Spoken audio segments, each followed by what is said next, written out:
Olá, seja muito bem-vindo à segunda aula da disciplina Enfermagem na Saúde da Mulher. Eu sou a professora Daniele e hoje nós vamos abordar os cuidados, tudo que está relacionado à assistência pré-natal. Então, tudo que a gente vai desenvolver durante as consultas de pré-natal, lá na atenção primária, na unidade básica de saúde, entendendo quais são as competências do enfermeiro, os cuidados que nós temos que ter nesse momento, sempre para garantir, né, o bem-estar da mãe, do bebê, para garantir, né, fazer a detecção precoce de alguns agravos e realizar todo esse acompanhamento durante esse período pré-natal, tá? Na aula passada, a gente abordou algumas políticas de atenção à saúde da mulher, nós falamos sobre a questão da violência contra a mulher, os principais agravos que nós podemos ter aí no ciclo reprodutivo, câncer de mama, câncer de colo de útero, algumas vaginoses, a questão das infecções sexualmente transmissíveis, e hoje a aula, então, ela vai ser específica e voltada para assistência ao pré-natal. Então, para contextualizar o encontro de hoje, quais serão os assuntos que nós vamos abordar? Então, principalmente, a gente vai trazer aqui os cuidados relacionados ao pré-natal, os exames que nós vamos realizar, as principais intercorrências, tá? As patologias obstétricas e o que vai caracterizar ali uma gestação de alto risco para que haja a necessidade do encaminhamento dessa mulher aí para um serviço especializado. Ainda na introdução, cabe a gente destacar aqui que a gravidez é um momento de grandes transformações para a mulher, para o seu parceiro e para toda a família. E é durante o período da gestação que o corpo vai se modificando lentamente, se preparando para o parto e para a maternidade. E o pré-natal tem como objetivo assegurar o desenvolvimento saudável dessa gestação, permitindo um parto com menores riscos para a mãe e para o bebê. Também vai englobar aqui os aspectos psicossociais que são também avaliados e as atividades educativas e preventivas que devem ser realizadas pelos profissionais do serviço. Então, aqui nesse momento, nesse slide, a gente já tem várias informações aqui que é importante a gente estabelecer, que é importante a gente ir trabalhando. Então, nesse primeiro momento, quando a gente fala aí dessas transformações para a mulher, para o parceiro e para a família, a gestação, ela pode ser algo planejado, ela pode ser algo muito esperado, né? A gente pode ter gestação desejada, mas nós podemos ter o contexto também da gravidez, né, não desejada. Então, nós temos ali a gravidez que pode ser planejada e desejada, e nós temos também a questão da gravidez que não foi planejada, mas é desejada, e temos o outro lado também da gravidez que não foi planejada e não é desejada. Então, é papel nosso, né, identificar esses fatores, fazer o acolhimento dessa mulher, encaminhar para profissionais que possam realizar esse auxílio, esse apoio, né, como o serviço social, a psicologia, tá? Para a gente poder, então, oferecer esse suporte para que essa gestação seja aí bastante tranquila, né, que seja um processo ali que seja muito, muito proveitoso, né, para a mãe, para o bebê, para a família, todo mundo que está envolvido de uma forma geral. Além disso, é no pré-natal que vamos identificar umas situações de risco, por exemplo, a mãe que faz uso, né, abuso de álcool, de drogas, entre outras substâncias. É nesse momento que a gente vai identificar, por exemplo, a questão das infecções sexualmente transmissíveis. Então, como que a gente vai realizar um manejo para evitar a transmissão vertical, né? A transmissão da mãe para o bebê.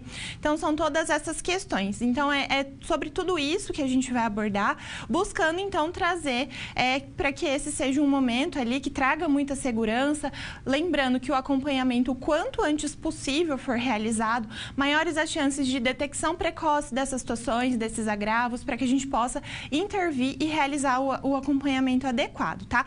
Tudo isso está relacionado, né, às políticas de atenção à saúde da mulher e são fatores determinantes para a gente reduzir a morbimortalidade aí no momento do parto, perinatal, né, no puerpério, entre outras tantas condições. E nesse contexto, o enfermeiro, ele entra, né, como um papel importantíssimo. Nós temos autonomia para realizar as consultas de enfermagem, para solicitar determinados exames que já são preconizados nos protocolos do Ministério da Saúde, até mesmo para prescrever determinados medicamentos conforme já estabelecido no protocolo, na ausência do médico ou quando a gente precisa realizar uma intervenção precoce. E tudo isso a gente vai discutindo ao longo da nossa aula, tá bom? Os assuntos aqui, né, o conteúdo da aula de hoje, ele está embasado tanto no livro didático, mas nós trouxemos também aqui alguns aspectos voltados aos cadernos e protocolos do Ministério da Saúde. E vocês vão poder acessar esses materiais, né? Nós disponibilizamos lá no Padlet. Então, além de ter esse momento de interação, no Padlet a gente encontrou, né? Está usando como uma ferramenta, então, para compartilhar esses materiais com vocês. Então, não deixem aí de acessar, de compartilhar e ver tudo que está por lá, que está bastante interessante, tá bom? A partir de agora, então, a gente vai iniciar a nossa aula e eu convido você a conhecer o primeiro tema. Nesse primeiro bloco, vamos trabalhar os cuidados gerais no pré-natal. Então, a gente vai abordar o pré-natal de uma forma geral, para que nos próximos blocos a gente possa ir desenvolvendo e aprofundando um pouco mais cada um dos assuntos. Então, a gente vai começar trabalhando aqui, né, os sintomas comuns da gravidez. O que vai me trazer uma suposição, uma probabilidade e certeza que se trata de um quadro, né, de um diagnóstico de gravidez. Então, esses sintomas são importantes. Muitas vezes é o enfermeiro que vai realizar esse primeiro contato com a mulher, né, realizar esse diagnóstico e encaminhar para o médico, né, para poder fechar esse diagnóstico de gravidez.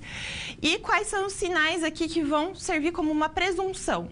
Então, a mulher ela pode chegar referindo um atraso menstrual. Então, pode ser relacionado à gravidez, mas nem sempre um atraso menstrual vai significar aí a ocorrência de uma gestação.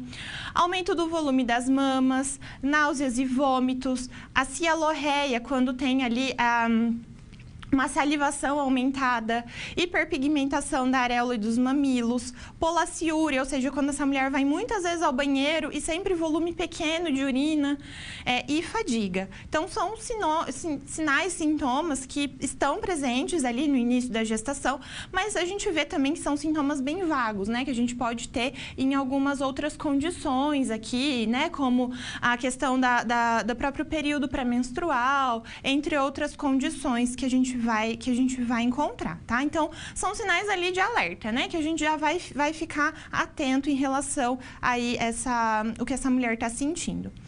Em relação à probabilidade, o que vai nos dizer, assim, né, com um pouco mais, né, nos deixarem mais desconfiados ainda, né, que pode estar ainda mais relacionado com o quadro de gestação, é quando a gente vai fazer a avaliação, o exame especular, por exemplo, e a gente observa um amolecimento do colo uterino. Isso pode estar relacionado à gestação. E a positividade do beta-HCG a partir do do 8º ou do 9º dia após fertilização. Por que o beta-HCG aqui entra como uma probabilidade? Porque nós temos outras condições que podem ocasionar ali a liberação, a secreção desse hormônio, do HCG, né, da gonadotrofina coriônica. Então, a gente tem alguns tumores, até mesmo a presença da mola e da tiforme, que a gente vai conhecer ao longo da nossa aula, são situações que podem, né, ter a liberação aqui do HCG e que podem, muitas vezes, confundir esse diagnóstico. Então, aqui a gente, nem sempre a positividade do HCG vai aí nos dizer com certeza que se trata de uma gestação. E o que vai nos dizer com certeza que é uma gravidez? Então, quando eu vou avaliar essa mulher, com a presença do sonar ou, né, outros equipamentos, verificar a presença dos batimentos cardíacos fetais. E a gente vai chamar isso de BCF. A percepção dos movimentos fetais, então essa mulher está me referindo que está sentindo a movimentação. E a ultrassonografia confirmatória, que vai lá evidenciar, né, o embrião, o saco gestacional. E aí são esses sinais, aí, essas questões que vão nos dizer com certeza que se trata de uma gestação. Como que é feito o diagnóstico de gravidez? Então, a gente pode utilizar o teste rápido, que é o teste imunológico de gravidez, o TIG, como que é o teste de urina, que a gente pode realizar, mais 15 dias de atraso menstrual. Então, eu sempre vou, pelo menos, estabelecer aqui esse atraso menstrual de 2 semanas, pelo menos, e daí solicito o teste rápido. Tem os exames de sangue, né? No plasma, a gente tem a detecção da gonadotrofina coriônica, o HCG. E o ultrassom, que permite a visualização do saco gestacional por volta das 6 semanas aí de gestação. Então, Eu fiz o diagnóstico de gravidez, confirmei. Quais são as condutas a partir disso? Então, já agenda a primeira consulta de pré-natal. Aqui é importante, nesse momento, já realizar uma entrevista, o exame físico geral e o obstétrico, tá? Então, sempre se lembrar que a gente vai avaliar essa mulher de uma forma integral, a gente vai avaliar ela como um todo. Então, para isso, eu preciso também fazer um exame físico geral, identificar outras alterações que ela possa vir a apresentar, e no obstétrico. Avaliar o risco gestacional, tá? Aqui nesse momento é importante a gente identificar se essa mulher ela já tem algumas questões prévias, já teve perda, teve abortos prévios, identificar aqui se ela faz abuso de alguma substância. Então, a gente vai avaliando aí diversas condições. É uma mulher que ela tem múltiplos parceiros sexuais, parceiro fixo, tá? Então, todas essas condições relacionadas a risco de exposição de infecções sexualmente transmissíveis e outras condições, a gente vai avaliar aqui. Nós vamos preencher também o cartão da gestante, tá? Então, a gente tem lá a caderneta da gestante, ela vai servir, ela é um caderninho que ela tem todas as informações aí que possam estar relacionadas a essa gestação. Então, a gente tem a identificação da mulher, quantas consultas foram realizadas, os resultados dos exames, tem os gráficos lá para acompanhamento do ganho de peso, da altura uterina, né? Então, tudo isso, né, são todas as informações pertinentes àquela gestação. E na caderneta da gestante, nós temos também algumas orientações, né? O que a mulher pode vir a apresentar de sinais e sintomas conforme o trimestre da gestação, conforme o período, o que serve como sinal de alerta, tá? Então, é uma caderneta, ela é bem completa, tem todas as informações e a gente sempre vai orientar a partir disso a mulher quando for procurar um serviço de saúde para poder realizar a continuação do pré-natal, ela sempre vai chegar e trazer, além do seu documento, né? Ela vai sempre trazer essa caderneta, porque ela permite, né, por meio de todas essas informações, a gente sempre consegue consultar previamente e verificar como vem sendo o acompanhamento dessa gestação. Então, todas as informações pertinentes vão ficar ali e a gente vai fazer o registro também no prontuário dessa mulher, tá? Outra questão importante que a gente vai fazer aqui nessa primeira consulta de pré-natal, realizar o cadastro no CIS pré-natal para que tenha o acompanhamento, a gente vai alimentar esse banco de dados relacionados aos indicadores de saúde, encaminhar essa mulher para a odontologia, tá? Então, existem alguns procedimentos específicos que o dentista vai realizar, cuidar da saúde bucal dela, observar o cartão vacinal. Então, a gente vai... Então, muitas vezes, essa gestante, ela chega ali com a queixa, né, referindo atraso menstrual, e muitas vezes ela não vai desconfiar que se trata de uma gestação, então ela acaba nem levando esse cartão vacinal. Mas é importante a gente identificar, né, como que tá ali essa situação vacinal e sempre orientar que ela traga junto nas consultas para que isso possa ser verificado. A gente vai completar as doses, aplicar reforço. Então, cada conduta vai depender, então, do estado vacinal dessa gestante. Solicitar os exames do primeiro trimestre, a gente já vai realizar nesse momento. E vamos realizar orientações e sanar dúvidas. Lembrar sempre que a primeira consulta deve ser realizada precocemente. No primeiro trimestre da gestação, é importantíssimo a gente já realizar essa primeira consulta, né? Fazer o levantamento dos fatores de risco, identificar, né, como que vem caminhando essa gestação, se é planejada, se não é, se essa mulher já está apresentando muitos sintomas, como náuseas, vômitos, né? Outros tipos de sintomas que ela possa vir a apresentar, outras intercorrências. E a gente já identifica precocemente as alterações nos exames laboratoriais e isso vai garantir uma maior qualidade aí no acompanhamento do pré-natal dessa mulher, tá? E a partir disso, então, a gente vai agendando as próximas consultas que vão acontecer aqui, conforme essa sequência que eu vou apresentar para vocês. Então, até a 28ª semana de gestação, essa mulher ela vai comparecer ao UBS semanalmente, ou, aliás, mensalmente. Uma vez por mês, ela vai até lá para poder realizar essa consulta.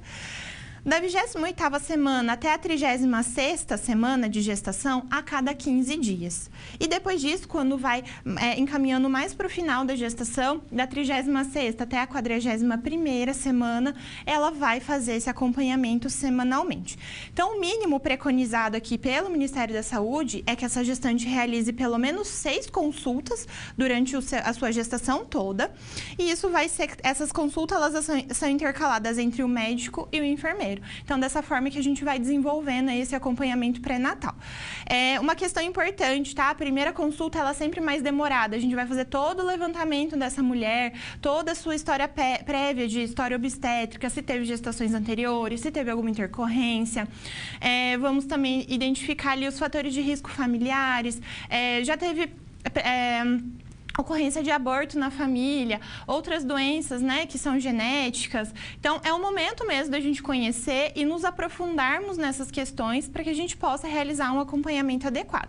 Então, é importante, nesse momento, você reservar um período bom para você poder prestar esse atendimento de qualidade e orientar a mulher também, que é uma consulta mais demorada. Então, ela precisa ir preparada para esse momento, para que a gente possa já começar todas essas orientações, solicitar os exames, entre outras condições. Tá? Acabei não falando aqui, mas no momento do pré-natal, a gente pode também realizar já as orientações iniciais para o aleitamento materno. Tá? Então, a gente não vai esperar essa mulher ganhar o bebê para a gente poder realizar as orientações. Então, ela vai já se preparando psicologicamente, existem alguns cuidados que ela pode ir realizando com a mama também, já nesse período, né, da gestação, para poder se preparar, para poder ter aí um aleitamento materno com a maior chance de sucesso possível, tá? Então, esses são os cuidados aí que a gente vai ter em relação ao diagnóstico e a primeira consulta de enfermagem que vai ser realizada aí, né, na questão do pré-natal. Nesse bloco, nós vamos trabalhar os cuidados de enfermagem no pré-natal. Então, a gente vai, né, dar continuidade e entender quais são esses cuidados que são essenciais, que nós não podemos deixar de lado quando a gente está prestando essa assistência. Então, vamos lá, conhecer cada um deles. Então, vamos identificar e tratar ou controlar doenças, sejam, né, por exemplo, uma infecção de trato urinário, uma infecção sexualmente transmissível, controle de diabetes, hipertensão, esse é o momento. Prevenir complicações, então, se eu estou realizando aqui essa primeira etapa, essa prevenção de complicações, ela vai acontecer de uma forma, né, mais controlada, eu vou ter mais chances de sucesso. Promover o bom desenvolvimento fetal por meio dessas ações aqui que a gente acabou de trazer. E isso vai ser importante para a gente reduzir os índices de morbimortalidade materna e fetal. As consultas de pré-natal subsequentes, então a gente tem lá a primeira consulta, que vai ser bastante extensa, bastante ampla. Nas subsequentes, a gente continua realizando entrevistas sempre, né? Então, identificar quais são as queixas, o que está incomodando essa mulher, as dúvidas que ela possa vir a apresentar. Sempre realizar exame físico geral, vamos realizar o exame físico obstétrico, fazer ali, calcular a altura uterina, verificar movimento fetal, batimento cardiofetal, quando for, né, dependendo da fase da gestação em que tiver, e sempre realizar as orientações, tá? Então, como que ela pode fazer para amenizar determinados sintomas, quais são as próximas etapas, exames que ela precisa realizar, orientar quanto aqui ao estado vacinal, e tudo isso, olha só, esses cuidados, eles estão relacionados ao controle da gestação de risco habitual. Então, a gente vai chamar o quê, né? O que significa o risco habitual? Significa a gestação que antes a gente chamava de baixo risco. Então, aqui o risco habitual seria uma gravidez sem intercorrência, sem fatores de risco, né, que sejam agravantes. Quando eu tenho uma mulher que apresenta uma gestação de alto risco, ela continua realizando o acompanhamento na UBS, tá? E muitas das vezes dos exames ou algumas consultas ela vai realizar num serviço especializado. Então, é importante a gente ter essa comunicação, realizar o encaminhamento quando necessário, porque essa mulher ela vai voltar para a UBS e a gente vai continuar realizando o acompanhamento dela ali, tá? Então, ela vai para esse serviço especializado, dependendo do procedimento, né, do tratamento que precisar ser desenvolvido, mas ela continua sendo acompanhada aqui na UBS, tá bom? Em relação às orientações, né, que eu trouxe aqui nas consultas de pré-natal, Uma questão que cabe aqui a gente dizer que a gente hoje conta com uma ferramenta importantíssima que é a internet. Então, às vezes, né, muitas das vezes, essa mulher ela já chega sabendo, ela tem acesso às informações, ela procura canais, né, do YouTube, redes sociais, ela lê muito sobre isso, então ela já chega muito bem preparada. Então, a gente precisa estar preparado para atender esse público também, tá? Então, sempre essa troca de experiências, perguntar o que ela tem visto, se ela acessou alguma informação e tem dúvida, gostaria, né, de complementar. Esses fatores aí são bem importantes quando a gente estabelece esse diálogo, né? Coloca essa mulher como protagonista, né? Ela tem autonomia também nesse processo da gestação, né? Então, é importante a gente considerar essas questões também, tá bom? Em relação aqui aos exames laboratoriais no pré-natal, o enfermeiro ele pode solicitar. E quais são esses exames que devem ser realizados durante o pré-natal? Então, nós vamos solicitar a hemoglobina e o hematócrito no primeiro e terceiro trimestres de gestação, acompanhar se existe o risco de desenvolvimento de anemia, por exemplo. A eletroforese de hemoglobina é realizada já no início, no primeiro trimestre, e é um exame que vai detectar a presença da anemia falciforme, que é uma doença hereditária. Então, a gente já faz o diagnóstico precoce para realizar o acompanhamento adequado. Vamos também solicitar o tipo sanguíneo, o fator RH. Então, muitas vezes essa mulher ela não sabe, não conhece, e a gente precisa também solicitar esses exames para confirmação. Então, o tipo sanguíneo é o ABO. E o fator RH a gente vai verificar se é positivo ou negativo. Se essa mulher tiver um RH negativo, o importante é a gente solicitar aqui um CUMBS indireto, tá? E a gente vai entender ao longo dessa aula por que é importante esse exame. E vamos solicitar aqui a partir das 24 semanas. Vamos solicitar também glicemia em jejum no primeiro e terceiro trimestres. Também é solicitado um teste de tolerância à glicose oral entre a 24ª e 28ª semanas. E isso aqui, esses exames servem para rastreamento do diabetes gestacional ou realizar o diagnóstico do diabetes mellitus. A urina tipo 1, nós vamos realizar aqui no primeiro e terceiro trimestres. Vamos solicitar também, junto com a urina tipo 1, a urocultura e antibiograma para evidenciar, verificar se existe ali a presença de infecção de trato urinário. Nós vamos solicitar também um teste rápido de proteinúria, que é indicado para mulheres que estão apresentando quadros hipertensivos durante a gestação.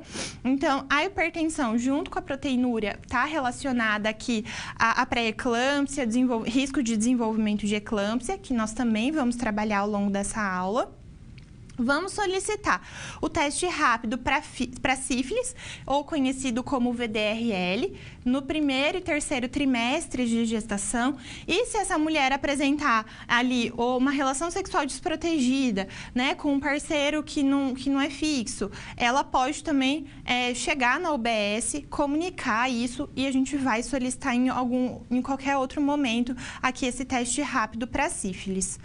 Vamos também realizar um teste rápido para HIV, ou sorologia anti-HIV 1 e 2, no primeiro e terceiro trimestres, né, e a qualquer outro momento, conforme eu expliquei, conforme eu trouxe aqui no exame de sífilis.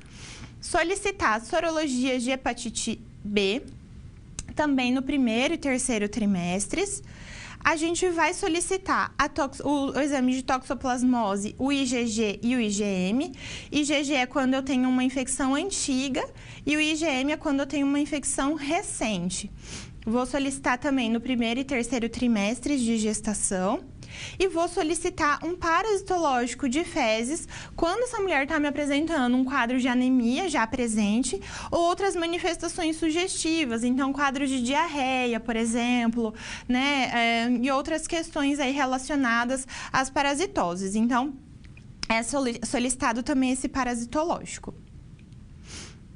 E a imunização da gestante também é outro cuidado que nós temos que ter. Então, a vacina da hepatite B, nós vamos avaliar lá o calendário, né, a carteira vacinal dessa gestante. Se estiver incompleto, nós vamos completar essas 3 doses. Então, se não recebeu nenhuma dose até o momento, vamos iniciar o esquema de 3 doses. Se recebeu 1 ou 2 doses, a gente vai aplicar as doses faltantes até completar as 3. A gestante entra aqui, né, para receber a vacina contra a influenza, lembrando que é a dose anual, então, conforme a campanha vigente, ela vai receber essa vacina. E outro cuidado aqui em relação a DT ou DTPA. Essa vacina, essa mulher, então, vai receber uma dose de DT. Se ela tiver, aliás, uma dose de DT administrada previamente, nós vamos aplicar uma dose de DT após o primeiro trimestre de gestação e uma dose de DTPA após a 20ª semana. Se ela tiver 2 doses de DT, que é contra difteria e tétano, administradas previamente, eu vou fazer uma dose de DTPA a partir da 20ª semana de gestação. E a gestante que tem o esquema vacinal completo com DT, né, difteria e tétano, as 3 doses, nós vamos aplicar somente a vacina DTPA a partir da 20ª semana, independente se a gestação anterior ocorreu em um período maior ou menor que 5 anos. A vacina de DT, ela é importante principalmente aqui na questão da prevenção do tétano neonatal.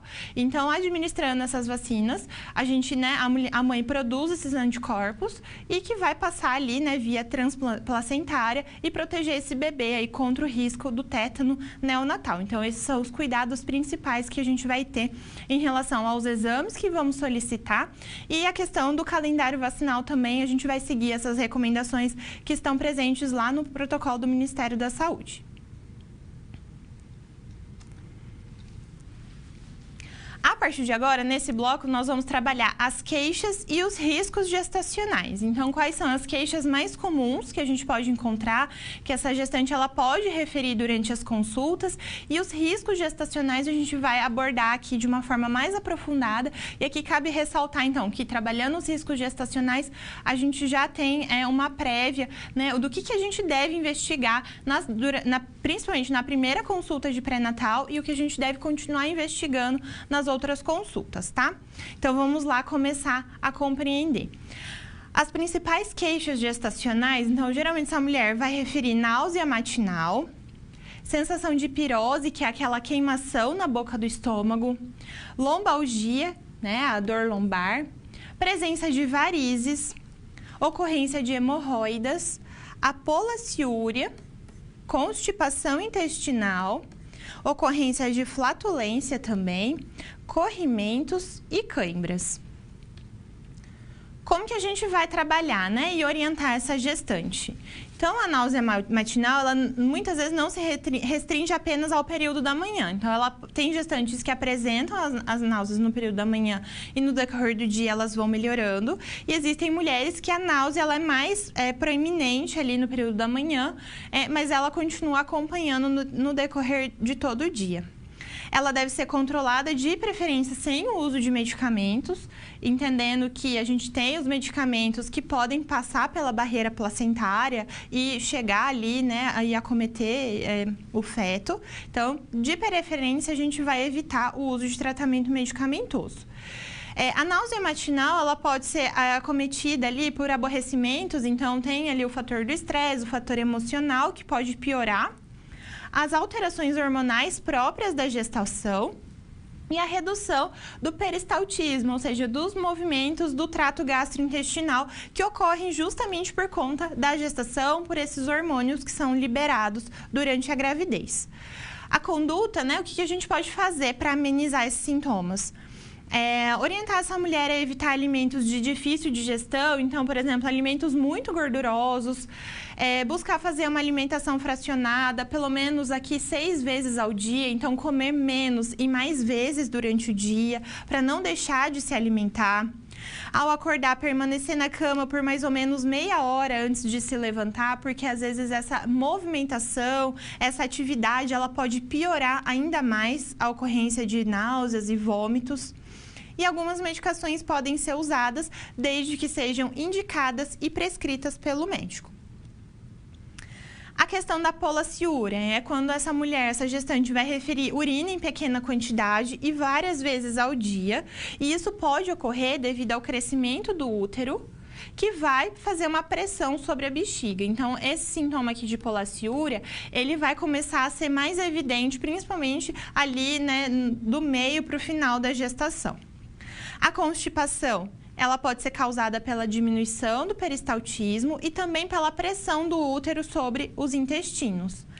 A conduta, então, a gente vai orientar essa mulher a ingerir alimentos ricos em fibra, ingerir bastante água, estabelecer alguns horários para evacuação, tá? Então, a gente vai fazer esse treinamento aí, né, para que ajudar essa mulher a fazer esse treinamento para que ela tenha essa rotina estabelecida. Evitar medicamentos e a prática de exercícios ajuda bastante, porque, por exemplo, a caminhada ou outras atividades físicas, elas promovem a movimentação e auxiliam aqui no movimento, nos movimentos peristálticos. E isso vai ser uma ferramenta aí bastante útil, vai ser bem positivo em relação à redução desse sintoma. Flatulência, ela pode ser causada pela ação de bactérias produtoras de gás no intestino. E a conduta, a gente vai então orientar a ingerir, evitar a ingestão de alimentos que produzem gases e mastigar bem esses alimentos. Em relação à lombalgia, ela pode ser causada por adaptações da postura por conta do peso da barriga, né, que vai acontecendo, que vai aumentando o volume abdominal o volume uterino, aliás, durante a gestação, e pode acontecer um enfraquecimento dos ligamentos das articulações sacroiliacas, ou seja, entre o sacro e o ilho, né, que é ali os ossos que vão estar presentes lá no final da coluna. Esse enfraquecimento, ele acontece naturalmente, né, para já preparar o organismo dessa mulher para o parto. Então, esse enfraquecimento dos ligamentos, ele vai ser útil ali, principalmente na questão da dilatação, da passagem do bebê pelo canal de parto, pelo canal vaginal, tá? Mas, por outro lado, a gente tem aqui essas outras complicações, que é a presença de dor.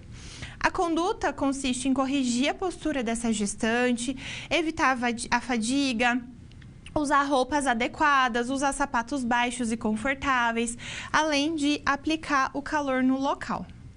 Em relação às varizes, elas podem afetar os membros inferiores, mas também a vulva e a pelve. As principais causas são hereditariedade, então já tem presença, né, o fator de risco na família, roupas apertadas que vão prejudicar a circulação desses membros, compressão dos grandes vasos devido ao útero estar aumentado e permanecer também longos períodos em pé ou sentada. Então, à medida que o útero ele vai aumentando em relação ao seu tamanho, ele dificulta, né, o retorno venoso por conta dessa compressão. E isso pode fazer com que haja ali o desenvolvimento de varizes. A conduta é utilizar meias elásticas quando recomendado, tá? Isso vai vir também junto com a prescrição médica. Realizar o repouso com frequência, evitar roupas apertadas, elevar as pernas e quadril com almofadas ou elevar os pés da cama em cerca de 15 centímetros. Então, são todos os cuidados que a gente pode realizar aqui para favorecer o retorno venoso desses membros inferiores, para evitar, né, ou até mesmo minimizar esses sintomas que ela possa vir a apresentar. Então, junto com as varizes, ela pode ter uma sensação de peso, de dor e é bastante incômodo. E aqui cabe destacar, né, em relação a essas queixas da mulher, quando a gente vai realizar a entrevista inicial, é importante a gente conhecer também com que essa mulher trabalha, né? Qual que é a ocupação dela? Será que é uma mulher que já vai permanecer em pé durante muito tempo ou sentada? Essa mulher, ela tem uma flexibilidade no seu trabalho, em relação a ir ao banheiro, por exemplo. Então, vejam que são várias condições, né, que a gente não vai avaliar somente a gestação em si. A gente precisa entender também o contexto que essa mulher está inserida, né? Não somente o local de moradia, né? A sua comunidade, mas também ali a ocupação que ela tem, para que a gente possa já ir auxiliando e realizando essas orientações e adaptando o que for necessário, né? Para que ela tenha uma gestação o mais tranquila possível, tá? Então, essas são algumas das queixas. E a gente vai verificar aqui no próximo slide quais são os fatores de risco gestacional. Então, os fatores de risco gestacional podem ser prontamente identificados no decorrer da assistência pré-natal, desde que os profissionais de saúde estejam atentos a todas as etapas da anamnese, exame físico geral e exame ginecológico e obstétrico. Então, vou perguntar para essa mulher: quais são os antecedentes obstétricos? Já teve gestações prévias? Teve alguma intercorrência durante essas gestações? Existe algum histórico na família, né, de abortamentos ou não?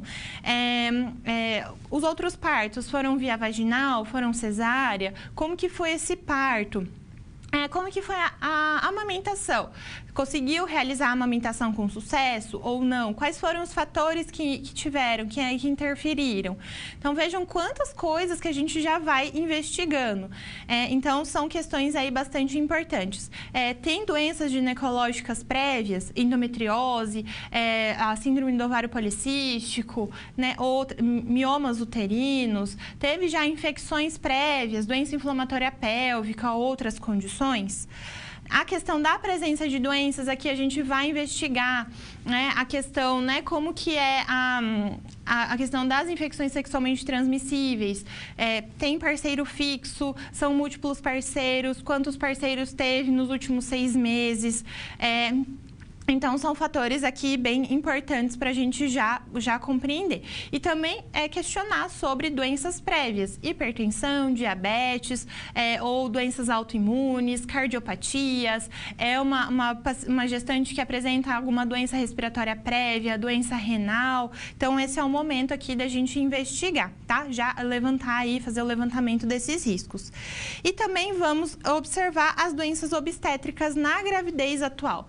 Como que vem sendo, né? Então, por isso que a importância da gente realizar esse pré-natal o mais precocemente possível, tá? Então, a gestação atual, ela tá evoluindo sem intercorrências, temos alguns fatores de risco, é uma gestação de alto risco, então, são todos os fatores que a gente vai observando, né? Pra gente poder, então, realizar, né? Classificar como uma gestação de risco habitual ou uma gestação de alto risco para poder realizar aí o manejo conforme cada caso clínico.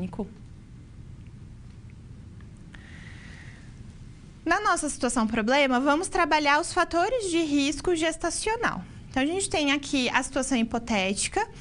Os alunos da professora Glória reconheceram Ana, que está internada há 5 dias com ameaça de aborto, apresentando sangramento, dor e com histórico de aborto na gravidez anterior. Portanto, eles se perguntaram quais são os fatores de maior risco que ocorrem na gestação.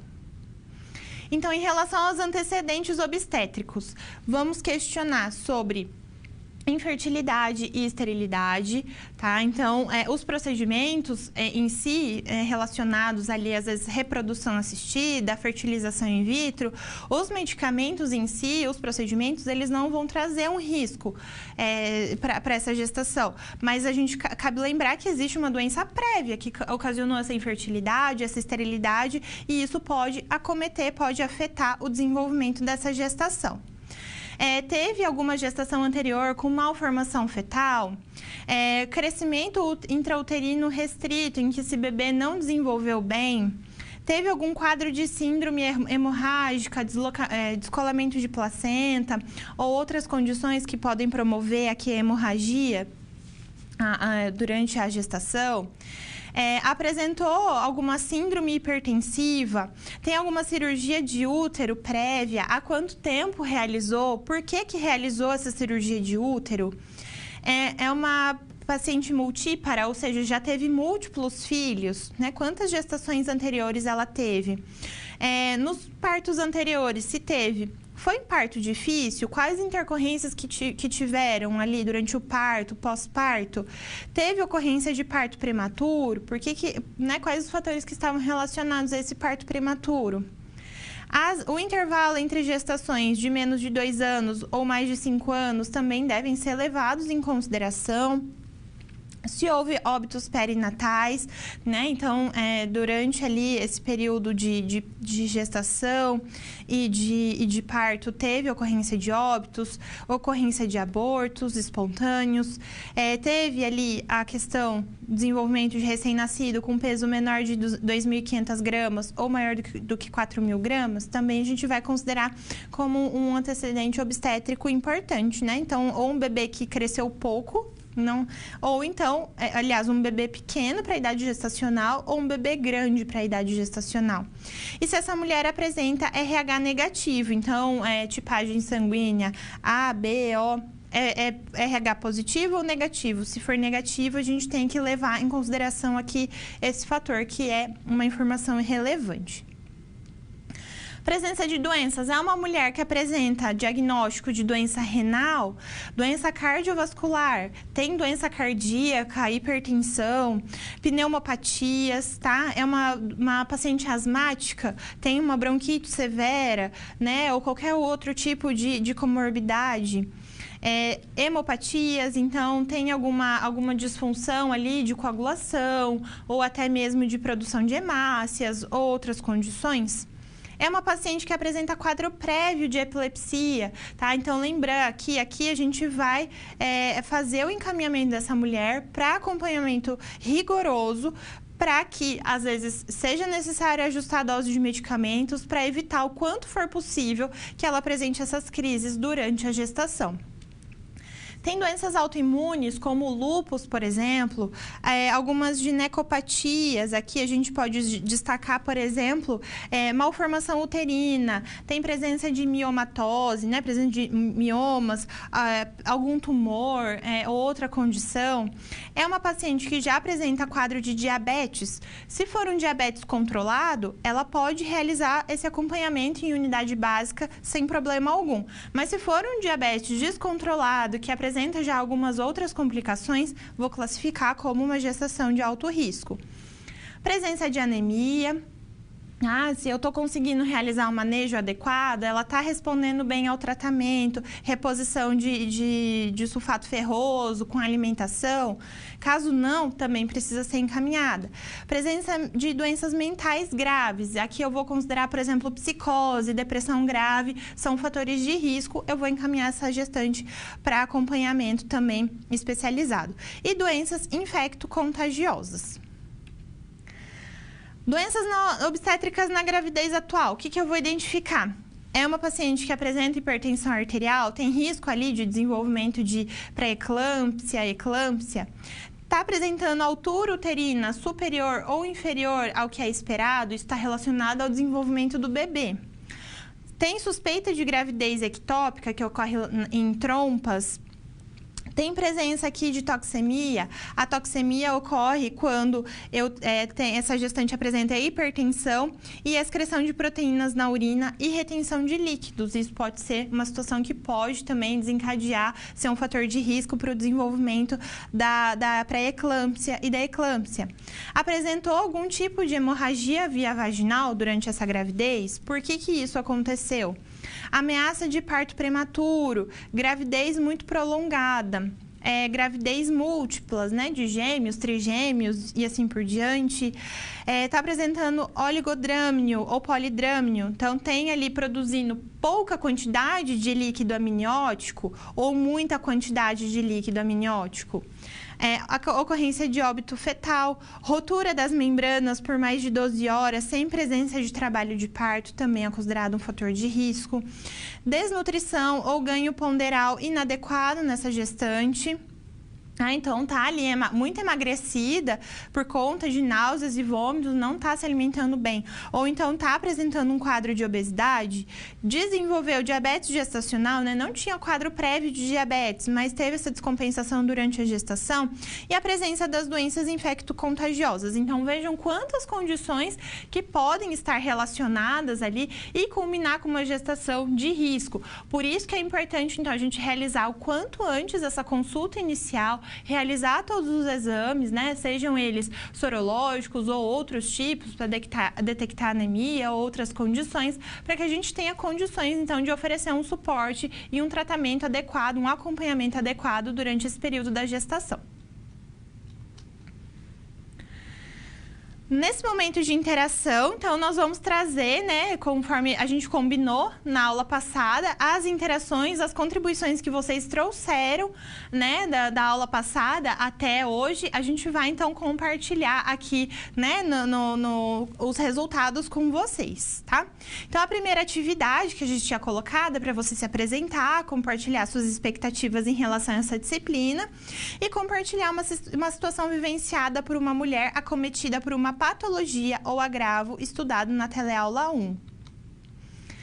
Então, aqui, né, alguns alunos, eles se apresentaram, tá? E colocaram aqui as expectativas. Então, a gente tem a Michele, do 5º semestre de enfermagem de Mogi das Cruzes, que colocou, né? Ela trabalhou por 10 anos no Hospital da Mulher, o Pérola Byton, e é apaixonado por esse tema e tenho certeza que tem muito mais a agregar no seu conhecimento. Então, a Michele, muito bem-vinda e obrigada aqui por trazer essas expectativas em relação à disciplina. Nós tivemos também a participação da Thalita, do Polo de Paranaguá, que ela colocou que ela busca obter conhecimento das patologias, meios de cuidados para cada um, ter o domínio da orientação para cada caso. A Paloma também colocou, né, ela é uma aluna de enfermagem do 6º semestre do Polo de Seabra, da Bahia. Tem muitas expectativas para essas matérias, pois engloba muitos assuntos importantes, muito conhecimento.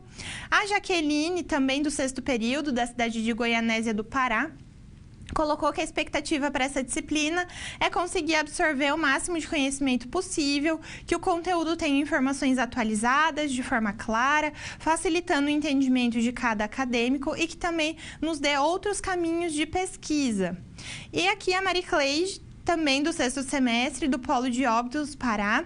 Minhas expectativas estão centradas em absorver os conhecimentos sobre os assuntos abordados, haja visto que a maior demanda de atendimento é voltado para as mulheres, já que somos a maior parte da população e também o público que mais busca por atendimento, seja em ambiente de saúde, público ou privado. Então, são essas as expectativas aí que essas alunas colocaram, né? Muito bem-vindas. Espero aí que com o desenvolvimento da disciplina a gente possa suprir aí essas expectativas de vocês.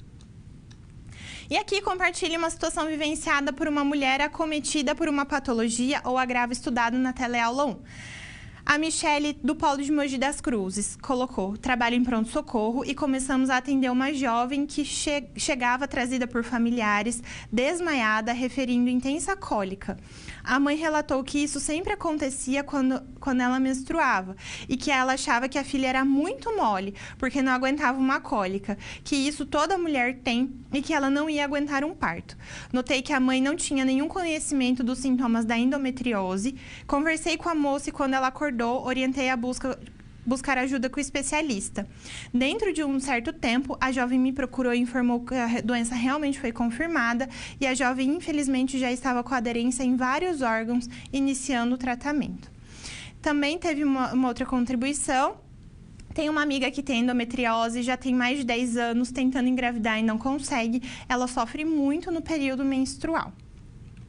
E aqui, recentemente, tive o contato com uma cliente na qual descreveu estar com disúria.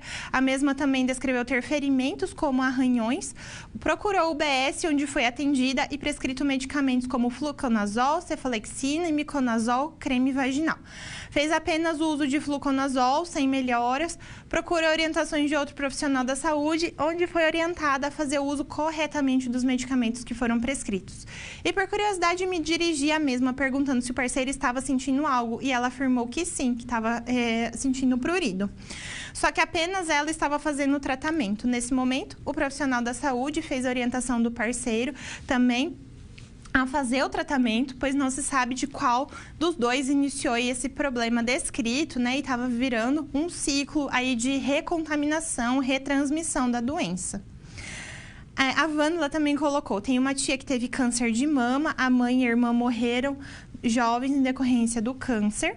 E tivemos aqui também uma contribuição que ela mesma tem a síndrome do ovário policístico, estou iniciando um tratamento com a ginecologista, já tive e curou e agora voltou novamente. Então, por meio aqui dessas contribuições, o que a gente pode observar? Que muitas vezes o olhar atento é o que faz toda a diferença nesse atendimento. Então, buscar, né? Igual aqui a gente viu no primeiro relato, a gente não pode normalizar, por exemplo, uma cólica menstrual que ocorre com muita intensidade, que acomete essa mulher durante todo o período do mês, né? Que ocorre ali, às vezes, no período menstrual, no período da ovulação, tá? Então, a gente não pode normalizar isso. Isso vem sendo normalizado por muito tempo, mas é um forte indicativo de que algo não está bem. também, tá? Então, por meio desse olhar atento, é que essa paciente, ela procurou ajuda e foi confirmado o diagnóstico e naquele momento já tinha ali a ocorrência até mesmo das aderências, tá? Então, sempre se lembrar, né? Quando a gente está nos referindo aí ao ciclo reprodutivo, nem cólica muito forte, né? Nesse caso, ela chegava até a desmaiar de dor. Muito provavelmente, essas lesões da endometriose estavam alcançando ali as terminações nervosas e isso é uma dor muito forte, muito intensa. Uma questão que a gente tem que estar atento é cólica forte e o período de infertilidade. Então, pessoas até 30 anos de idade não conseguem engravidar. Tem algo que precisa ser investigado, tá? Então, pode ser endometriose, pode ser a SOP, qualquer outra condição. Precisa ser investigado, tanto a mulher quanto o parceiro, tá? Então, cabe a nós também, né, como enfermeiros, estarmos atentos a essas queixas.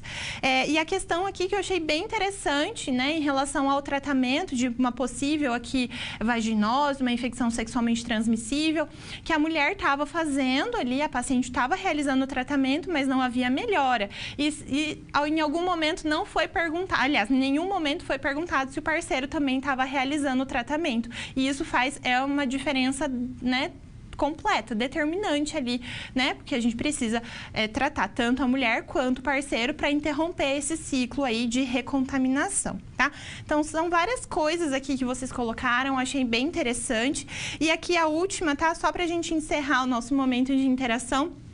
É a questão, né, tanto a SOP, o ovário policístico, o mioma uterino, muitas vezes eles não têm cura, são doenças crônicas. A gente tem o tratamento, nós conseguimos realizar o controle dos sintomas, amenizar ali, né, o agravo, a presença desses sintomas, mas são doenças que elas não vão apresentar cura. Então, é importante a gente orientar essa mulher também, né, que durante a vida dela, ela vai precisar realizar esse acompanhamento, esse tratamento.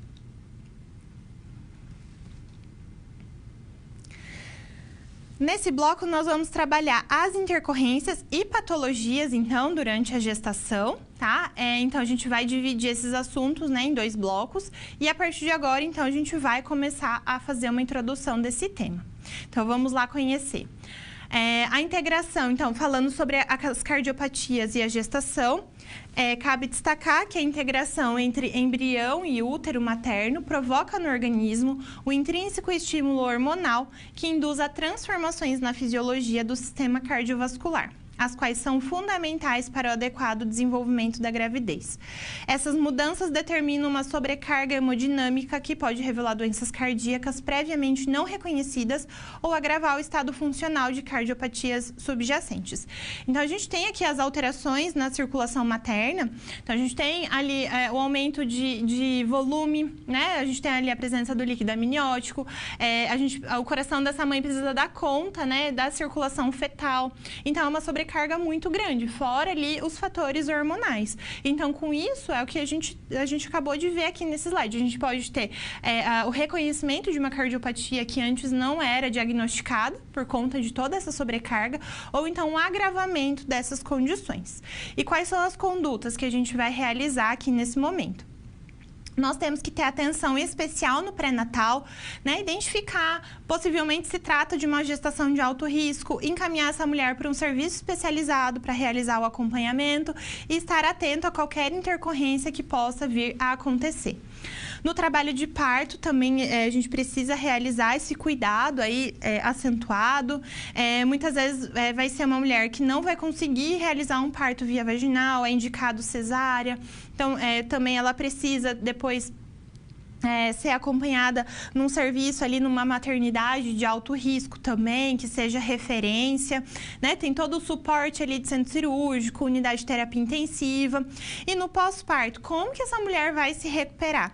Então, da mesma forma que a gente tem essa sobrecarga de volume, logo após o nascimento do bebê, o corpo passa por um novo reajuste, né? De quantidade de líquido, sangue circulante, e a gente precisa prestar esse atendimento, realizar a continuidade no pós-parto. E é imprescindível que essa mulher continue ali fazendo um acompanhamento com um cardiologista ou um especialista nessa, né, de acordo com a situação, a cardiopatia que ela apresenta. As condutas no pré-natal, então observar comprometimento pulmonar principalmente. Então, essa mulher está apresentando tosse, é uma tosse seca, está expectorando, qual é a quantidade, a coloração, o aspecto dessa secreção. Fator de risco, né? Aliás, sinal de alerta, a presença de hemoptise, então presença de sangue nesse escarro. Presença de estertores, quando a gente vai auscultar ela, tem a presença de estertores, isso significa que a gente está tendo um edema pulmonar, tá? Então, por conta da sobrecarga volêmica, tem líquido ali naqueles alvéolos, vai prejudicar toda ali a troca gasosa. Essa gestante está apresentando dispneia, mesmo em repouso, taquicardia em repouso, são sinais de alerta máximos. Está apresentando sopro cardíaco, ou então ataque cardíaco além do repouso, que aumenta mesmo com atividades leves, então significa que essa cardiopatia está descompensada. Então, nesses casos, buscar, né? A gente identificou esses fatores de risco, estamos lá na unidade básica de saúde. Buscar encaminhar para a hospitalização, para avaliar e prevenir sinais e sintomas de descompensação cardíaca, né? Ou piora desses sinais de descompensação. Por isso, é importante realizar um exame físico completo, uma anamnese, todas as vezes que a gente encontra essa gestante, todas as consultas. Observar congestão venosa, então edema de membros inferiores, presença de estase, turgência jugular. Tratar infecções e deficiências nutricionais que podem desencadear ou até mesmo agravar essa cardiopatia e limitar a atividade física, buscando então não realizar atividades intensas, manter mais um repouso para que esse coração ele não sofra, né, uma sobrecarga de trabalho. Temos também a anemia, que ocorre quando os níveis de hemoglobina estão abaixo do normal, devido à carência de nutrientes essenciais, principalmente por deficiência de ferro, zinco, vitamina B12 e proteínas. A principal e mais comum é a anemia ferropriva, que é por conta da carência de ferro. As consequências para a mãe. Então, a anemia ela pode diminuir a capacidade de cicatrização, diminuir a resistência contra infecções, pode haver aumento do índice de complicações hemodinâmicas, tá? Então, se eu tenho menos hemácia circulante, menos oxigênio circulante, lembrando que o sangue se liga à hemoglobina, e eu posso ter uma sobrecarga cardíaca por conta disso. Aumento do índice de partos operatórios, né? Necessidade de cesárea. E aumento do número de abortos espontâneos, parto prematuro e toxemia gravídica. Como consequência fetal, o bebê pode nascer pequeno para a idade gestacional, então ele tem aqui um desenvolvimento prejudicado. Pode haver aumento do índice de sofrimento fetal, até mesmo lesão neurológica e mortalidade perinatal. Por isso é importante a gente fazer então a coleta dos exames primeiro e terceiro trimestre de gestação para avaliar aqui, né, a hemoglobina, hematócrito, enfim, as condições ali que vão nos identificar, nos trazer um quadro de anemia. Quais são as condutas, então, a partir disso? Então, a gente vai... o enfermeiro pode prescrever o sulfato ferroso, tá? Então, ele é indicado aqui durante a gestação. Alimentação rica em ferro, então é ideal a gente realizar o acompanhamento e encaminhamento para o nutricionista para nos dar um apoio em relação à suplementação alimentar. Orientar o tratamento de parasitoses, então muitas das vezes a causa da anemia pode ser por conta de parasitas, né, parasitoses intestinais. Realizar o controle de hemograma e hemoglobina, hematócrito, a cada 30 dias, pelo menos, quando eu tenho aqui alterações significativas, tá? Eu falei do sulfato ferroso, o enfermeiro pode realizar a prescrição, mas na presença do médico, o ideal é que esse profissional realize aí essa prescrição, tá? Como que eu vou avaliar a anemia por conta, né, em relação aos exames? Então, eu vou verificar se eu tenho uma hemoglobina maior do que 11 gramas por decilitro, é uma condição normal. Hemoglobina entre 8 e 11 gramas por decilitro, já vou classificar como uma anemia de leve a moderada. E nos casos que eu tenho aqui uma hemoglobina menor do que 8 gramas por decilitro, vou classificar como uma anemia grave. Então, essa mulher ela precisa ser acompanhada com maior frequência para que a gente evite, então, a ocorrência dessas complicações e intensificar esse tratamento que vai ser realizado. Em relação à doença hipertensiva específica da gravidez, a DEG. A DEG é conhecida como pré-eclâmpsia, é uma das complicações mais frequentes da gestação. Ela é definida como o desenvolvimento de hipertensão, ou seja, uma pressão arterial sistólica maior do que 140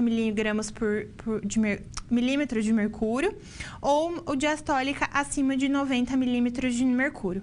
Associado a isso, eu tenho um quadro de proteinúria, ou seja, uma presença de proteína na urina, de cerca de 300 miligramas ou mais, que eu vou identificar isso numa urina de 24 horas, após 20 semanas de gestação, ingestão previamente normotensa. Então, estudos ainda são realizados para conhecer a fisiopatologia, o porquê que isso acontece, tá? Mas a gente ainda não tem informações específicas, né, do porquê que isso acontece, ainda é causa desconhecida. Então, gestantes que não tinham nenhum diagnóstico de hipertensão, após as 20 semanas, começa a apresentar esse aumento da pressão arterial associado à proteinúria, tá? Por que a proteinúria muitas vezes, aliás, ela está presente?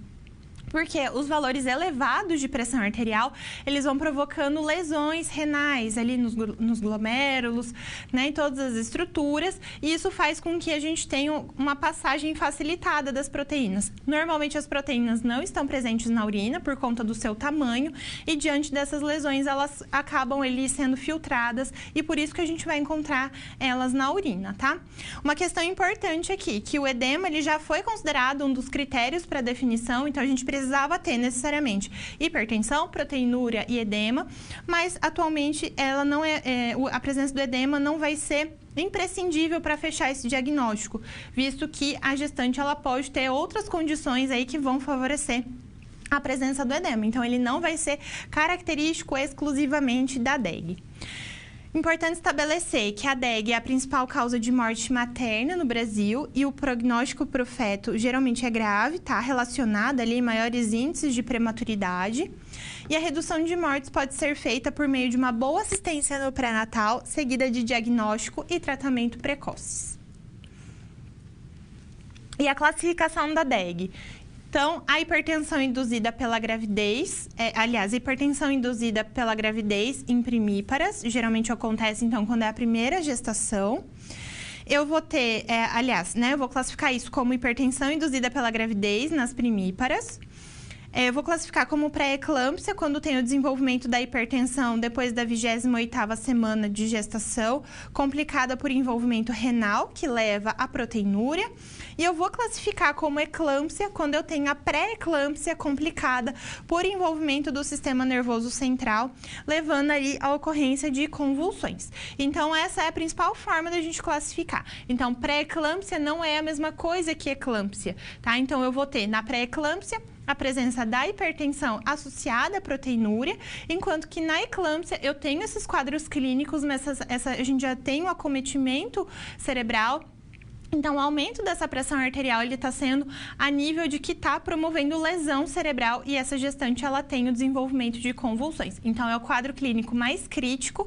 Essa gestante precisa, né, ser hospitalizada, internada em unidade de terapia intensiva para monitoramento e realização de todo o manejo para fazer o controle desses sintomas e evitar a ocorrência dessas convulsões, tá bom? Então, essas são aqui as informações pertinentes e que a gente trouxe ali as alterações principais e os agravos principais que a gente pode encontrar durante a gestação. A partir de agora, vamos trabalhar com as intercorrências e patologias, a segunda parte. Então, vamos dar continuidade aí aos fatores que podemos encontrar durante o desenvolvimento da gestação e que merece atenção por parte de toda a equipe de saúde. Vamos falar sobre a infecção do trato urinário na gestação. Então, as gestantes com ITU não complicada, né, que apresentam as cistites, devem ser tratadas com antibióticos ambulatorialmente. Então, acompanhado em ambulatório ou unidade básica de saúde. A infecção de trato urinário complicada, ela está associada a anormalidades estruturais ou funcionais do trato urinário e se caracterizam por envolvimento de patógenos com maior resistência aos antimicrobianos. Nesse caso, a gestante ela deve ser hospitalizada para receber antibiótico-terapia adequada. Quais são os sinais? Como eu vou classificar, entender que é uma infecção de trato urinário complicada? Essa gestante vai apresentar febre, taquicardia, calafrios, náuseas, vômitos, ocorrência de dor lombar, sinal de Giordano positivo. Então, quando é feita aqui a percussão na região lombar, ela tem alta sensibilidade e dor abdominal. Lembrando que a infecção de trato urinário na gestação está associada à rotura prematura de membranas, ao aborto, trabalho de parto prematuro e a coriomielite, baixo peso ao nascer, infecção neonatal, além de ser uma das principais causas de septicemia na gravidez. Ainda cabe destacar que 80% das infecções ocorrem pela Escherichia coli, tá? Podem, então, a complicação mais grave é a pielonefrite. E a gente tem aqui fatores hormonais que vão contribuir para o desenvolvimento da ITU, pela infecção de trato urinário. Então, primeiramente, cabe destacar que durante a gestação, o colo do útero está mais baixo. E isso vai favorecer o contato externo, né, desses micro-organismos com o colo do útero. A gente tem também, né, as alterações hormonais vão fazer com que a gente tenha uma maior predisposição para a proliferação desses micro-organismos. Quando eu tenho uma infecção de trato urinário que não está bem tratada, pela proximidade da uretra com a vagina, a gente pode ter a migração desses micro-organismos da uretra que podem proliferar para a vagina. É aí que eu vou ter a infecção ali da coriomielite, eu posso ter rotura prematura de membranas, além do quadro clínico ali de infecção dessa gestante, que pode, inclusive, evoluir para sepse. Então, por isso que é tão importante a gente realizar, né, esses exames de controle durante a gestação, solicitar a urina tipo 1, solicitar a urocultura no primeiro, terceiro trimestre de gestação, porque pode ser que essa gestante ela não vá apresentar sinais e sintomas clássicos, ou então não vai ter manifestações clínicas. Então, a gente já faz a detecção precoce nesse momento. E a urocultura é importante para a gente estabelecer qual tipo de antibiótico. Será que é um micro-organismo resistente? Qual tipo de antibiótico que pode ser utilizado para realizar aquele tratamento da forma mais adequada, tá? E existem algumas condutas que a gente pode realizar. Então, instruir sobre a coleta de urina de forma adequada, sem contaminar ali o frasco, que deve ser estéril. Orientar sobre o uso de antibiótico regularmente, né? Realizar todo o esquema de tratamento, o esquema completo. Aumentar a ingesta hídrica, porque assim eu aumento o fluxo urinário. Então, o jato de urina, ele ajuda bastante a remover uma parte desses micro-organismos e vai ser importante, muitas vezes, para prevenir a ocorrência dessa infecção. Manter um acesso venoso permeável para hidratação, quando for o caso de hospitalização. Acesso venoso pérvio também para poder realizar a administração desses antibióticos. Realizar controle da temperatura da gestante. Avaliar a dinâmica uterina. Será que esse bebê está apresentando sofrimento fetal? Observar se existe perda via vaginal, principalmente de líquido amniótico, para identificar se não está tendo ali uma rotura de membrana uterina. Rotura de membranas, observar se está tendo sangramento, que vai identificar também algum tipo de hemorragia, que pode ser uma complicação dessa infecção de trato urinário, e manter essa gestante em decúbito lateral esquerdo.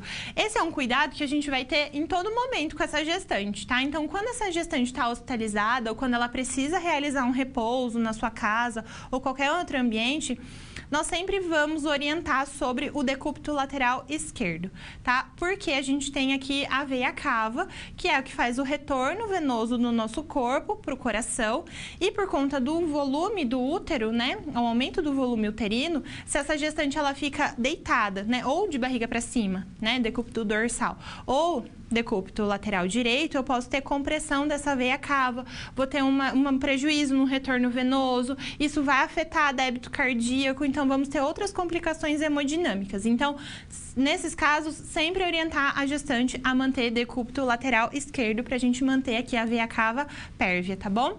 Então, é um cuidado não só voltado a ITU, mas qualquer outra condição, né, que a gente tiver a necessidade de repouso. E dando continuidade, então, ao nosso conteúdo, Nós temos aqui a ocorrência de diabetes mellitus, que é uma doença metabólica caracterizada por hiperglicemia e associada a complicações, disfunções e insuficiência de vários órgãos, especialmente olhos, rins, nervos, cérebro, coração e vasos sanguíneos. Temos aqui a classificação como diabetes tipo 1 e tipo 2 e temos também a diabetes mellitus gestacional, que é caracterizada pela intolerância à glicose, que se diagnostica no período da gestação. Ela pode ocorrer nesse período devido aos hormônios antagônicos da insulina, que são secretados pela placenta e que se iniciam no segundo ou terceiro trimestre da gestação. O diagnóstico durante a gestação atual, sem ter previamente preenchido os critérios de diabetes mellitus, é o que vai caracterizar aqui o diabetes mellitus gestacional. Então, segundo a Sociedade Brasileira de Diabetes, né, o último protocolo de 2019 a 2020, ele orienta que na primeira consulta de pré-natal a gente vai avaliar as mulheres quanto à presença de diabetes mellitus prévios, não diagnosticado ou então francamente manifesto, que a gente tem ali um descontrole dessa glicemia. E se ela faz uso ali de insulina ou hipoglicemiantes orais. O diagnóstico de diabetes mellitus deverá ser feito se um dos testes a seguir apresentar alterado. Então, se eu tiver glicemia de jejum acima ou igual a 126 mg por decilitro, glicemia de 2 horas após sobrecarga com 75 gramas de glicose, então é o teste de tolerância oral à glicose, maior do que 200, ou então hemoglobina glicada acima de 6,5%. Glicemia aleatória acima de 200 ou igual a 200 mg por decilitro na presença de sintomas. E a confirmação será feita pela repetição dos exames alterados na ausência de sintomas. Sugere-se também que seja feita a dosagem de glicemia de jejum em todas as mulheres na primeira consulta já do pré-natal. Mulheres sem diagnóstico de diabetes mellitus, mas com glicemia acima de 92, devem receber o diagnóstico de diabetes mellitus gestacional e ser submetida a testes de sobrecarga oral com 75 gramas de glicose anidra entre 24 e 28 semanas de gestação, sendo o diagnóstico de diabetes mellitus gestacional quando os valores a seguir encontrar-se alterados. Então, se eu tenho glicemia acima de 92, eu já vou considerar. Glicemia 1 hora após sobrecarga maior do que 180 e glicemia de 2 horas após sobrecarga maior do que 153. Quais são as complicações? Por que a gente tem que estar tão atento em relação ao diabetes gestacional? Então, na mãe, eu posso ter aumento da ocorrência de infecção de trato urinário, tá? Por conta, a gente vai ter a liberação de glicose ali na urina, é um fator, vai promover um ambiente propício para o crescimento e desenvolvimento de micro-organismos, especialmente fungos. Polidrâmine, ou seja, um aumento da produção do líquido amniótico, abortamento nas últimas semanas gestacionais é um fator de risco e tendência à cetose e acidose, que são as complicações do diabetes. Para o feto, nós podemos ter crescimento acelerado, deposição excessiva de gordura e retenção hídrica nesse bebê, morbidade neonatal, maior ocorrência de hipoglicemia, complicações respiratórias e sofrimento fetal durante o parto. Então, para isso, né, quais são as condutas? Então, vamos orientar a questão alimentar, determinados alimentos que são mais recomendados, outros que não são tão indicados, realizar o controle de peso, a prática de atividade física, né? Isso vai favorecer ali, vai melhorar a atividade da insulina no organismo, o monitoramento constante dessa glicemia para manter os níveis adequados e utilizar os hipoglicemiantes orais ou insulina, conforme a prescrição médica, e utilizar esses medicamentos de forma regular. E a gente falou aqui, então, esse último slide desse bloco, a gente vai abordar sobre outra complicação que pode acontecer, tá? Outras complicações. Então, podemos ter ocorrência de gravidez ectópica, que é quando ocorre a fertilização do óvulo implantado fora da cavidade uterina. Então, a gente tem aqui a implantação desse óvulo nas trompas. Então, essa gestação, ela não consegue se desenvolver, ela não evolui, tá? Por conta desse local. Então, pode apresentar rotura de trompa uterina e precisa, então, realizar procedimento cirúrgico por conta do risco aí para a gestante. Podemos ter também o crescimento intrauterino restrito, que é quando o recém-nascido possui baixo peso ou é pequeno para a idade gestacional, com peso menor ou igual a 2.500 gramas, independentemente da idade gestacional. Podemos ter incompetência cervical, que é quando tem um defeito mecânico do colo do útero, que se torna incapaz de levar a gravidez até o final. Então, ele não tem, ele não consegue, ele não fica fechado adequadamente, ou ele é muito raso e vai impedir, então, o desenvolvimento dessa gestação até o final, induzindo ao trabalho de parto prematuro ou até mesmo abortamento. E, por fim, nós temos a mole datiforme, que é uma anomalia do desenvolvimento placentário, que resulta na conversão das vilosidades coriônicas em uma massa com aspecto de uvas e precede um tumor maligno do trofoblasto com tendência à metástase rápida. Então, a mole datiforme é quando a gente tem a fecundação do óvulo pelo espermatozoide, ele se desenvolve, mas por conta, né, de alguma questão genética ou por conta, né, de alguma uma alteração mesmo ali durante esse início de gestação, a placenta ela não se desenvolve normalmente, ela começa a crescer algumas células diferenciadas que não vão dar origem à placenta. Então, a gente tem o crescimento de uma massa e aí que a gente tem o desenvolvimento da mola e datiforme. Então, para o tratamento, geralmente precisa fazer curetagem, remoção e não necessariamente a ocorrência da primeira gestação com mola e datiforme vai caracterizar as próximas, né? Então, são fatores que a gente precisa também orientar essas mulheres. Nesse bloco, vamos trabalhar com as patologias obstétricas. Então, nós temos aqui, né, o pós-datismo, que é a gestação entre 40 e 42 semanas, que vai caracterizar uma gravidez prolongada, em que a gestação atinge ou ultrapassa 42 semanas de gestação. A gente vai classificar como fisiológica quando não tem uma disfunção placentária, ou então patológica quando já tem uma insuficiência da placenta que compromete o feto. Então, já vai ser um fator de risco ali, né, nos chamar a atenção por esse pós-datismo. As condutas, então, é verificar se realmente a idade gestacional e a data provável de parto estão corretas, revisar esses cálculos, verificar se existe distócia, né, em relação ao tamanho do bebê e o canal do parto, complicação clínica ou até mesmo sofrimento fetal. Realizar controle dos BCFs até as 42 semanas e orientar quanto à parada ou diminuição dos movimentos fetais, que vão ser críticos, aí a mulher precisa urgentemente procurar o serviço de saúde. Temos também o trabalho de parto prematuro, que é o início de trabalho de parto antes das 37 semanas de gestação. O diagnóstico é feito, né, pela presença de contrações uterinas regulares, dilatação e esvaecimento cervical, quando a gente tem um apagamento do colo do útero.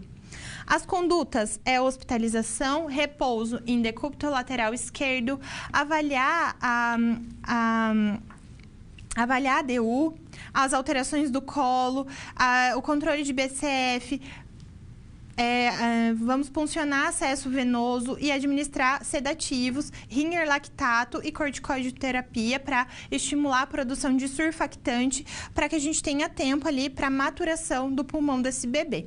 Isso se acontecer entre 28 e 34 semanas. Nós temos também o abortamento, que é definido aqui, né, quando tem o término da gestação antes que se torne viável, nas 22 semanas. Os fatores predisponentes são os ovulares, né, ou seja, óvulos ou espermatozoides defeituosos, insuficiência de progesterona, infecções, traumas e incompetência cervical. E as condutas são hospitalização, controlar sinais vitais, avaliar sangramento, presença de embrião em meio aos coágulos, administrar líquidos, sangue conforme a perda sanguínea, né, se for intensa, antibióticos e analgésicos conforme prescrição médica. E temos também aqui a ocorrência de óbito fetal intrauterino, que é quando temos a morte do feto ainda dentro do útero, que é importante conhecer a causa, então, para evitar que ela se repita nas próximas gestações.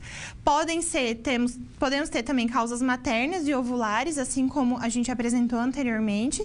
E as condutas são manter bolsa amniótica íntegra o maior tempo possível, administrar o misoprostol via oral ou via vaginal, que vão estimular ali a contração uterina, e após a expulsão, encaminhar pedido de exame anatomopatológico e bacteriológico da placenta e encaminhar pedido de necropsia fetal, para que a gente possa identificar, então, o que desencadeou esse óbito fetal. E aqui a isoimunização pelo fator RH, tá? Então, por exemplo, eu tenho aqui uma gestante com RH negativo, o seu parceiro ou o pai do bebê tem um fator RH positivo e o bebê, ele tem fator RH positivo. Se esse bebê, o sangue desse bebê entra em contato com a mãe, por exemplo, no momento do parto, ou até mesmo se houve ali um abortamento, essa mulher, ela vai desenvolver anticorpos contra esse RH positivo. E numa próxima gestação, esses anticorpos, eles podem acometer esse feto, tá? E para a gente evitar a ocorrência disso, a gente vai administrar intramuscular imunoglobulina anti-RHO até 72 horas após o parto ou aborto para destruir esses anticorpos aqui anti o RH. A gente também administra durante a gestação de mulheres RH negativas, por isso que é importante a realização do CUMBS indireto negativo. O CUMBS, ele vai evidenciar então se essa mulher já produziu esses anticorpos anti-RH, tá bom? Outras patologias, placenta prévia, que é a maior causa de hemorragias no último trimestre da gestação. A placenta está implantada no segmento uterino inferior, cobrindo parcialmente ou totalmente o orifício cervical interno. Podemos ter descolamento prematuro de placenta, que ocorre na segunda metade da gestação, e a placenta ela se separa da parede uterina, provocando esses sangramentos.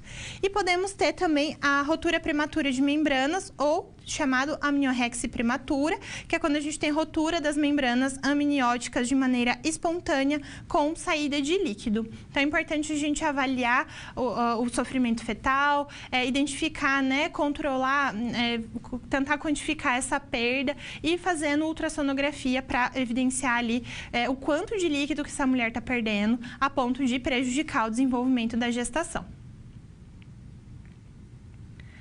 Na situação problema, vamos trabalhar a hiperêmese gravídica. Então, a gente tem lá os alunos que estão trabalhando aqui, fazendo acompanhamento dessa mulher que está apresentando vários episódios de vômitos que podem gerar graves complicações, alterações hidroeletrolíticas e nutricionais para a gestante. Ela vai normalmente apresentar perda de peso, porque ela não consegue se alimentar por conta desses episódios recorrentes de vômitos.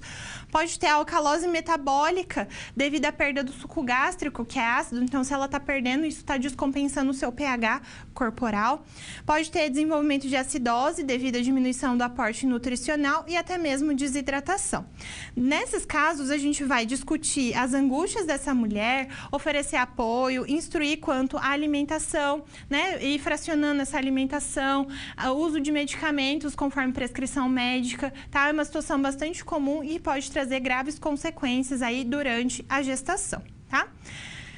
Vamos agora aqui ao nosso último momento de interação. Disponibilizar aqui o QR Code para que vocês possam participar aí na nossa próxima atividade, disponibilizar para que a gente possa trazer as contribuições de vocês na nossa interação aqui no meio da teleaula, tá bom?